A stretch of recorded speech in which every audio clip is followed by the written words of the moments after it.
Hi Daily Dosers, this is Teri. Today is Wednesday, March 6th, 2013, and I wanted to talk to you about chemo brain today. When shortly after I got home from the hospital, of course I was Googling my brains out on the internet, on the interwebs, to see all the stuff that's associated with colorectal cancer.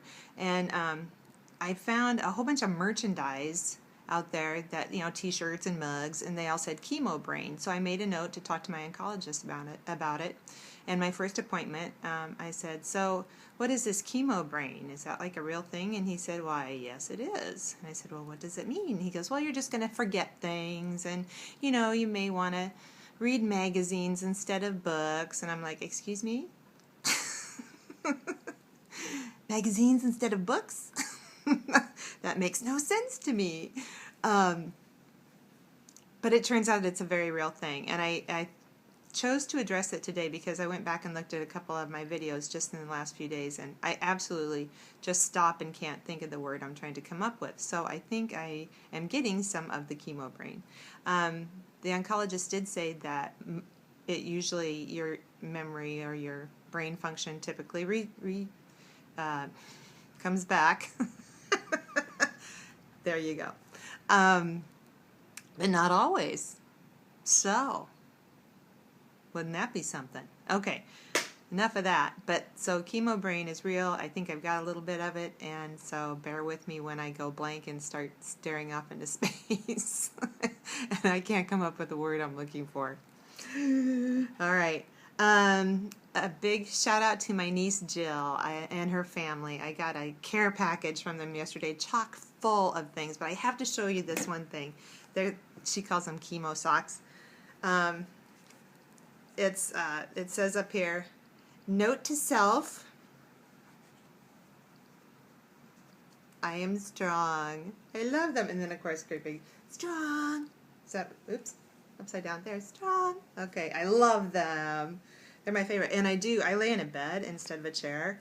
I have the option during my infusion, so I go for the bed. Come on, comfort's everything. And I do. I wear my little socks, so I'm wearing my chemo socks on the 13th. Thank you, guys.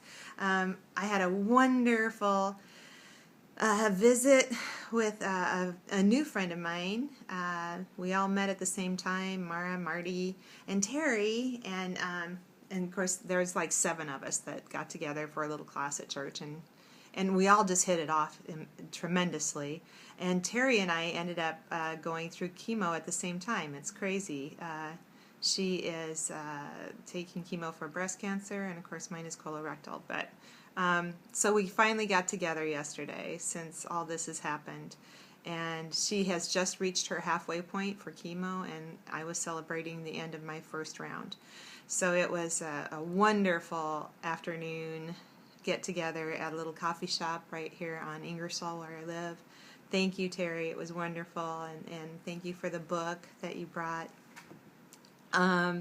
Let's see, what else? Oh, my friend Mara, as I said, came back from China, and she came over last night, had a wonderful conversation. I think there's tons more China stories to come, so I'm looking forward to that. The first one was pretty good, though, I gotta tell you. That's gonna be hard to trump. But and then she brought wonderful dinner. Thank you, Mara. And let's see, what else do I have? Oh, I swam 16 laps today. Still can't even make a half a mile, which totally blows me away. I don't know. It's just foreign to me why I can't get my laps done. But I got 16 done. That's 4 more than yesterday. So here you go. Okay, I think that's it. I do want to send out our deepest sympathies to my friend Kate, whose husband did pass away. So we're lifting her up, and what an incredible time she's got ahead of her. So I hope she feels our love going out to her. So our sympathies, Kate. All right. Thank you so much for holding me accountable to having a positive attitude. Today, it would not have happened without you. Trust me. This was a day I needed to talk to you. Okay. Have a great day. I will talk to you tomorrow. Bye.